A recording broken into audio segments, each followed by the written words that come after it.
Well, Joe, we have covered the story extensively since the tragic news first broke, and now the young man accused of shooting a girl who was simply trying to send her friends off to prom is in custody nearly a month later. His name, Dequarius Lax. He turned himself in finally, facing nearly 24 charges in the shooting, which killed 17-year-old Satura Hayes and hurt several other people. Action News 5's Imani Williams has been on this story from the beginning. She shares the very latest in this developing and heartbreaking story.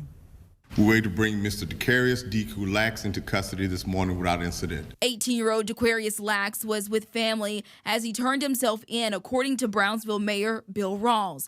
Lax faces 22 charges, including first-degree murder, attempted first-degree murder, and aggravated assault after a mass shooting on May 8th. Satura Hayes was killed. 6 others, including Jacqueline Summers, were injured in the shooting during a pre-prom gathering. The impact on this community can never be erased.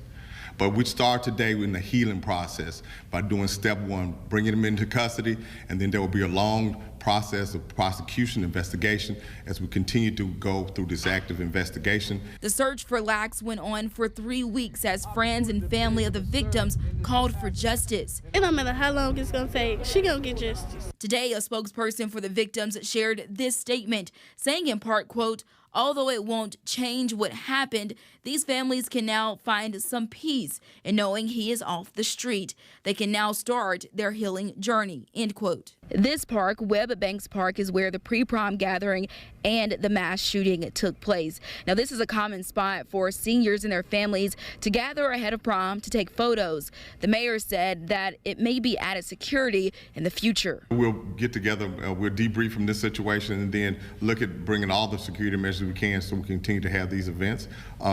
This was an unsanctioned school event, but it's a community event. Reporting in Brownsville, Imani Williams, Action News 5.